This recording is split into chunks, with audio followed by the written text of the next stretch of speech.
All right, me.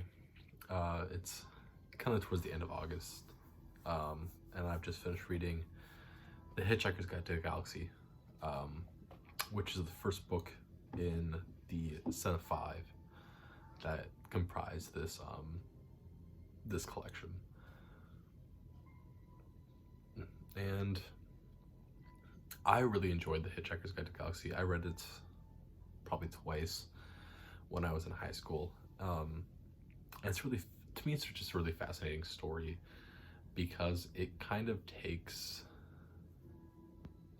a lot of the generalized concepts of like where we expect a story to head and then decides to flip it on its head.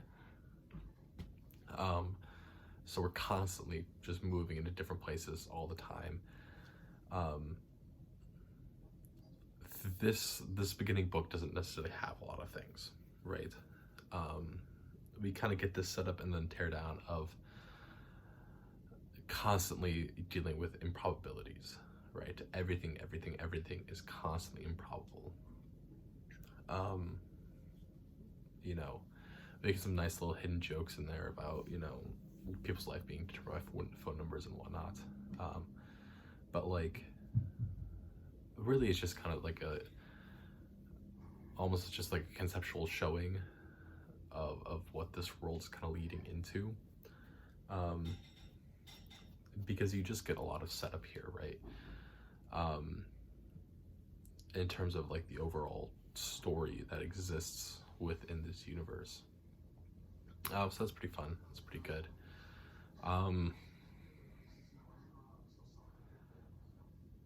Douglas Adams just has a brilliant way with words that is just so hard to describe.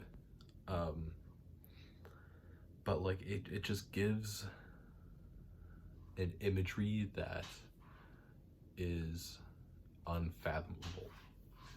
And the easiest one to see right off the bat, or think about right off the bat, is the ships hung in the air the same way that bricks don't, right? Which on its surface is just this kind of like funny little thing of, oh, the ships are in the air, the bricks fall, right? It's this weird kind of juxtaposition. But when you actually then take a second to think about what it is saying, right? It creates like an eerie feeling of what these ships are doing, right? Because when we think of things that are floating in the air, we expect them to float in a certain way. We expect them to wave around a little bit in the air, be affected by the wind, things like that, not settling constantly. But if they're floating in the air the same way that bricks don't float in the air, right? Well, then if you think about how bricks fall, well, what's the opposite of that? It's staying completely perfectly still, right? We wouldn't expect this huge hunk of metal to sit perfectly still in the air. So it creates this weird uneasy feeling about the way that this looks, right? Which is just a fantastic way to describe it, other than saying that it floats uneasily in the air, or creates an uneasy feeling by floating in the air, right? It's just a beautiful piece of imagery that you only get by describing it in this way, right? And then the book just kind of does this a lot, and Douglas Adams does this a lot, where like there's just a constant like setup for the punchline and destroy the punchline immediately.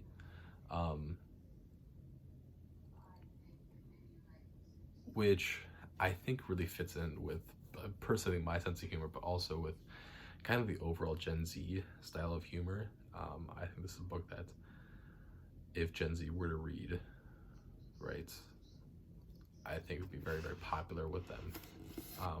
Just in the way that it's formulated and weighed out and things like that.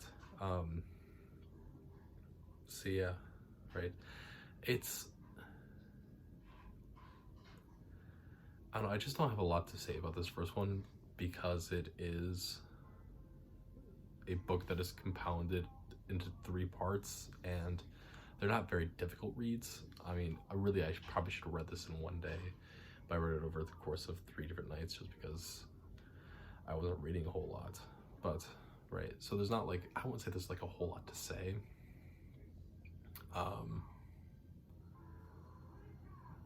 You know, part of it is like, I guess the important parts to think about and think about to say are, you know,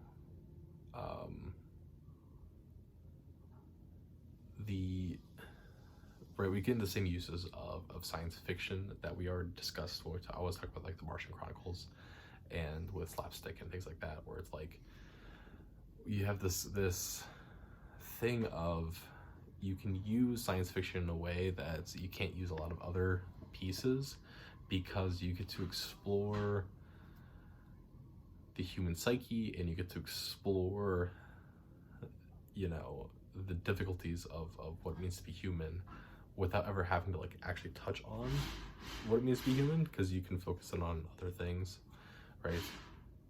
And this gets kind of explored mostly through this constant concept of, well, what does it all mean? And, you know, we jokingly get this answer of 42 by the computer, right? Where it gives us the answer, and the answer doesn't make sense. And the computer's reasoning, and the real reasoning of why it doesn't make sense is, well, you're not asking the right question. You don't understand the question that you're asking. I've given you the answer, but now you have to go back and figure out the question that you're actually asking to get this answer, right? And then that gets kind of neatly tied into a nice little bow of the introduction to this book is the discussion of how there's this one girl that has found the meaning of everything, of how to live life in a happy way, that no one ever has to fight over anything anymore, and then Earth gets destroyed because of bureaucracy, right? And it's this fun little thing of like all this is kind of neatly tied into a little bow of all these things that we just kind of mention but don't really, like, we just skip over, then mean something in the end, right?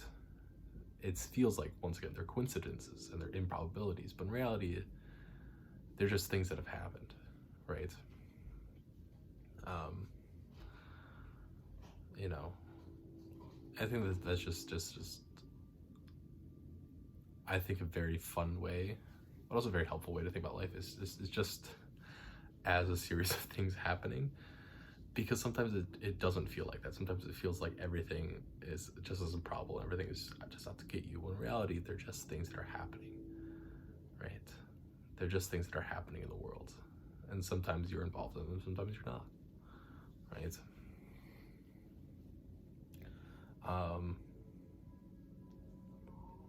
Yeah. I really enjoy these books. I'm pretty sure this is the third time I'll be reading through them. I don't know how fast I'll be able to read through them, just because I got work now, effectively. So we'll see how fast I get through them.